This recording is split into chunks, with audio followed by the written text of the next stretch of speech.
저는 아주 오래 전부터 건축, 상하수도 등 여러 현장을 보고 가는 전문가입니다. 항상 꾸준히 일도 마다하지 않고 현장을 믿던 저에게 1999년 첫 번째 사고가 시작되었습니다.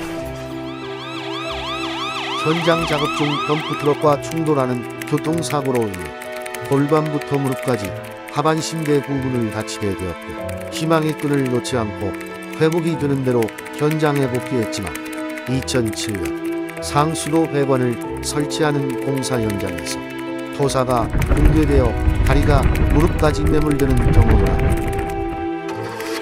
2013년에는 2.5톤 적재 차량을 운전 중 무게 쏠림으로 차량 전복 사고까지 발생하고 말았습니다. 원치 않는 사고와 함께 찾아오는 수술 후 악화되는 부위들, 15차례에 걸친 수술을 겪으면서 발생한 골수염, 악재가 쌓이고 쌓여 결국 제 다리를 절단할 수밖에 없었습니다. 하지만 산재 보상을 위해 찾아간 근로복지공단에서는 골수염이 산재 사고와는 무관하고 그로 인해 다리를 절단한 것, 산재 사고와는 무관하다는 답변을 받게 되었습니다.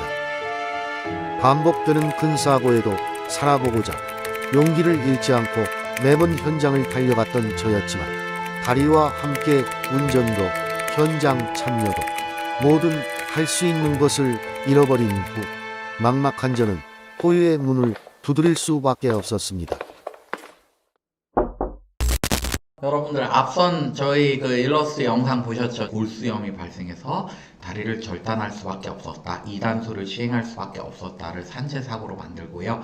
기존에 있는 장애 등급에서 장애 등급을 확 상향 조정해가지고 해당 차익을 다 받아낸 사례를 금일 갖고 왔습니다. 이분이 과거에 3번에 걸쳐서 골반부터 해가지고 아랫을 무릎에 이르기까지 이 부분을 우리 대퇴부라고 하는데, 이 대퇴부에 연속해서 3번 산재 사고를 입으신 분이에요. 혈관 부위에 골수염, 염증이 생겨가지고 그걸 15차례 정도 열고 째고를 했어요. 그랬더니 그 부분이 너무 상태가 안 좋아져가지고 결국 다리를 절단하실 수밖에 없게 됐어요. 그런 사건에서 산재 신청을 넣었는데 이거는 기존의 질병이다 해서 안 받아준 사건인데, 제가 이 사건을 소송을 통해서 결과를 바꿔서 이걸 산재 사고로 만들었어요. 한번 보도록 하시죠. 우선 이분이 저 찾아왔을 때 장애 진단서를 한 장 가지고 오셨습니다. 그 장애 진단서부터 한번 볼게요.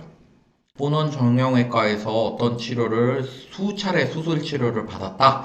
최종적으로 2000몇 년도에다가, 이게 최근입니다, 우측 고관절 분리 절단술을 시행했습니다. 이분은 허벅지 굉장히 위쪽에서 절단을 하셨어요. 이분이 과거의 사고 이력이 나옵니다. 과거에 사고 받았던 내역이 우리 산재 사고 처리가 되면 보험급여 지급 확인원이라고 작성이 됩니다. 제 일자는 2007년에 있었고, 이때 장애 등급을 7급 받았어요.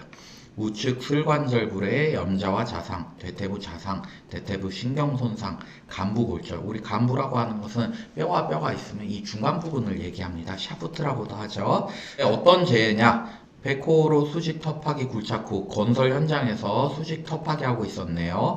상수도 배관을 설치 작업하다가 토사가 붕괴돼서 무릎까지 매몰되는 사고를 입어서 사고가 발생했네요. 두 번째 사고 한번 볼게요. 이 사고 2013년에 있었네요. 이 사고로는 11급 받았네요. 흉추부 압박골절 받았고요. 둔부 좌상, 이것도 대퇴부 부분입니다. 이 부분 받았고 11급 제7호 받았네요. 어떤 사고죠? 일용 근로자로서 현장에서 공구와 자재 장비를 본인이 운전하는 마이티 트럭에 적재하고 인천에서 출발해서 고속도로 타고 이동하던 중에 커브길에서 커브를 하다가 한쪽으로 쏠리면서 전복이 됐다. 요렇게 2번의 산재 사고를 당했네요. 그리고 요거는 뭐냐면 대한민국에 보관되어 있는 이 산재 자료를 보니까 2007년 거부터 보관이 돼 있었어요. 그때부터 제가 이 환자의 의무기록 사본들을 보면서 분석을 좀 해봤어요. 골수염과 관련해서 어떠한 치료들을 받았나. 이게 정리한 건데 총 15차례 수술 치료를 받았더라고요. 이런 소파술도 받고요. 이 째가지고 정복도 하고 고정도 하고요. 분류압으로 인해서 다시 열고 또 내고정도 하고, 절개해가지고 항생제도 주입하고, 그리고 또 염증에 관해서 이런 배농도 하고, 속밭을 또 깎아내는 수술이죠. 괴사조직, 이거는 뭐 변연절제술이라고도 우리가 얘기를 하죠. 뭐 절개생검하고 배농하고 계속 유사한 치료를 받았어요. 근데 이 과정에서 좋아지지가 않고 골수염이 계속 나빠지는 거예요. 그래가지고 골수염이 이제는 위에까지 차올라가지고 더 이상 다리를 유지하게 돼도 이게 의미가 없는 상황에 와가지고 이단술을 부득이하게 시행하게 된 거예요. 자, 그래가지고 이단술 시행해가지고 우린 이랬어요. 대퇴부에 입은 상해가 다 산재사고였어요. 산재사고를 입었고 산재사고로 인해서 발생한 그 수술을 하고 째고 하는 과정에서 염증이 생겨가지고 결국 다리를 절단할 수밖에 없었고, 이 골수염으로 인한 절단은 당연히 산재사고로 봐야 된다 해서 추가 상병 신청을 넣었어요. 근데 공단에서 이걸 불승인을 했네요. 불승인을 한 사유를 어디 한번 볼까요? 우대퇴골 골수염으로 우리가 넣었죠. 근데 불승인이 나왔고, 제출한 자료를 토대로 보니까 2008년과 2014년에 동일한 사유로 이 골수염으로 또 넣었다는 거죠. 이때도 치료를 받고 있었으니까.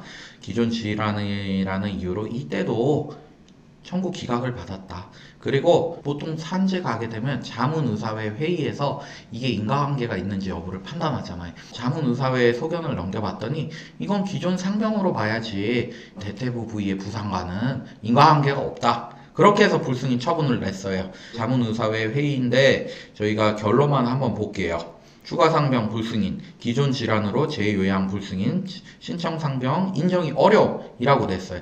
이 상태에서 오셔가지고 부득이 제가 소송을 진행할 수밖에 없었어요. 자, 이 소송에서 핵심이 뭐예요? 기존에 있었던 대퇴 부위의 부상하고 현재 골수염하고 인과관계를 증명해내야 돼요. 그래서 제가 자료 수집에 최선을 다해가지고 이 의뢰인분한테 물어봤어요. 선생님, 기존의 대퇴부에 다쳤던 부위를 다 설명해 주세요. 그랬더니 지금 산재 자료에는 2007년하고 13년 사고가 아까 봤었죠. 1988년에도 한 번 사고를 당하셨대요. 제가 근로복지공단에다 물어봤어요. 이 1988년도에 사고 당한 거 그거 자료 좀 주세요. 그랬더니 그때는 시스템이 미비돼가지고 자료가 없어요. 우리 입장에서는 그걸 증명해내는 게 대단히 중요해 보였어요. 왜? 부상을 입은 거는 그때도 산재 처리됐다고 이분은 얘기해요. 1번 사고, 2번 사고, 3번 사고가 다 산재예요. 그 부분만 다쳤어요. 그리고 그 부분을 쨌다 했다 했어요. 의무기록 사본을 아무리 봐도 다른 원인으로는 다친 게 없어요. 자, 그렇다면 어떻게 해야 돼요? 그 세 개의 사고가 뭔지를 입증해내야 되고, 그 세 개의 사고가 되게 중한 사고였다를 입증해내야 되잖아요. 그래서 제가 생각해낸 게, 이분이 88년도에 소송을 하셨다고 해요. 서울중앙지방법원에서 소송을 했다고 하는데 한번 가서 그 폐서기고에 과연 이 기록이 보관되어 있나를 제가 소송 중에서 한번 찾아봤어요. 그래서 2019년에 제가 서울중앙지방법원에 가서 이 기록을 받아왔어요. 자, 이 소송은 이게 구식가압이라고 써져 있는데 소송이 진행된 건 88년 사건이에요. 서울민사지방법원이라고 써져 있죠. 과거에 있었던 그 말 그대로 타이핑할 때 그거를 저희가 찾아왔어요. 원고는 1988년경에 작업 현장에서 토목공사 담당자인 뭐뭐로부터 260지점의 장애물 굴착 작업의 현장에 작업 지시를 받고 현장에서 치프 운전 자동차를 이용하여서 273번 지점으로 돌아오기 위해서 일하던 중에 마주 오던 모래 운반용 덤프트럭과 충돌해서 우대퇴골 골절상을 입었다. 라고 이렇게 돼 있잖아요. 분명하게 이렇게 판결문에 적혀져 있어요. 이 부분에서 인정한 사실관계를 보게 되면 원고의 후유장에는 맥브라이드 테이블 14에 골절, 대퇴골 항목에 2-B라고 되어 있죠. 대퇴부 항목에 맥브라이드가 적용되었다는 것이 분명히 나오고요. 그것을 기초로 한 일실 수입 산정에 관해서 판결문이 언급을 하고 있어요. 그리고 여기 또 내려보니까 우의 원고가 이 사건 사고로 인하여 산업재해보상보험법에 따른 휴업급여로서 970만 원을 수령한 사실이 인정됐는다. 이를 공지한다. 라고 되어 있죠. 자, 산재보상보험법이 적용되어 있음이 90년도 판례에서 명확하게 확인이 돼요. 여기에 더해가지고 앞서 살펴본 대로 2007년 사고가 있었고요. 2013년 사고도 아까 있었죠. 자, 이거는 교통사고였죠. 그래서 이것도 둔부 부분에 자상이 생겼죠. 이런 부분을 저희가 주장을 하면서 진료기록 감정을 신청했어요. 우리가 이런 의무기록 사본을 보고 이게 되게 합리적이다라고 주장을 해도 상대 역시도 그렇게 똑같은 자료를 제출하면서 이것은 해석상 그렇지 않습니다. 판사님, 이렇게 얘기를 합니다.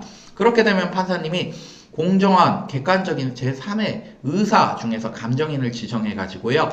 이 사건을 한번 봐주세요. 여기서 과연 인과관계가 있는지 한번 봐주세요. 라고 진료기록 감정 신청이 꼭 필요합니다. 그래서 저희도 그 신청을 했는데 그 신청에서 나온 걸 보게 되면 자, 제출하는 의무기록 사본이나 소신결과 입수 자료, 진단서, 소견서, 판결문 등을 종합적으로 고려했을 때 1988년 리비아에서 교통사고 이전에는 골수염이 없었다. 골수염은 1988년 수상 이후에 처음으로 발생한 것으로 판단된다. 라는 의견을 주셨어요. 그리고 여기서는 중간에 또 다른 원인이 개입됐나를 물어봤고요. 핵심만 살펴볼게요. 자, 의무기록 사본과 아까 살펴본 산재보험급여 지급 확인원을 참조하면 2007년 발생한 재해로 대퇴골 골절 수술을 받고 이후에 소파술, 분리유압으로 인한 수술부의 개방, 재내고 점술 이런 치료를 받아서 적어도 15차례 이상 치료를 받은 것으로 파악되는데 이렇게 개방하고 뇌고정술을 받거나 현현 절제술을 받는 과정에서 세균이 침투하는 등으로 이 골수염이 악화 및 촉진될 수 있냐? 라고 물었더니 인정될 수 있다. 반복된 수차례의 수술을 받은 경우 악화 또는 재발될 수 있다. 이분이 가지고 있었던 골수염은 2007년 골절사고 이후 수차례의 수술을 받는 과정에서 악화된 것이 맞냐? 맞다. 그리고 모두 다 동일한 부위가 맞냐? 엑스레이 사진으로 같은 부위로 판단된다. 우리 쪽을 뒷받침해주는 견해를 받았죠. 그렇게 해가지고 판결을 제가 직접 수행했는데 한 1년 정도 걸렸습니다. 피고가 2019년 11월 18일 날 원고에 대해서 한 재요약 및 추가 상병 불승인 취소한다. 인정해줘야 된다라는 취지예요. 자, 이 판결 받았어요. 이제 뭐 해야 돼요? 이제 후유장애 진단서 발급받아가지고 이 절단술을 한 상태에서는 장애 등급이 높게 인정되어야 됩니다. 라고 주장을 해야겠죠. 저희가 그렇게 주장해가지고 기존에 7급 받았던 분인데 4급을 받아서 일시금의 액수가 증액됐어요. 장애급여 액수로 4,700 인정됐는데 이분이 휴업기간이 굉장히 길어요. 합쳐가지고 1억 넘게 받으신 것으로 제가 기억을 하고 있습니다. 소송은 이렇게 마무리했고요. 저희 사무실에서 하루에 하나씩 여러분들로부터 제보를 받아가지고 그 제보받은 사건에 관해서 이렇게 자료들을 제시하면서 어떻게 풀어야 될지 A부터 Z까지 좀 설명을 다 해드리고 있어요. 단순히 어디 쟁점을 잘라가지고 과실비율만 설명해 드리는 것이 아니고 손해액은 어떻게 증명해야 되고 그 방법은 어떤 방법이 합리적일 것이고 그 과정에서 예상되는 난점들은 또 그 난점을 어떻게 해결해야 되는지까지 분쟁을 처음부터 끝까지 다 설명해 드리고 있으니까 저희 댓글란에 보시면 저희 제보란이 보입니다. 거기에 여러분들 억울하신 사연이 있거나 아니면 내가 궁금하신 사항이 있으면 사안별로 좀 이렇게 블랙박스나 아니면 사고 동영상까지 포함해서 자료 보내주시면서 많은 제보 부탁드립니다. 감사합니다.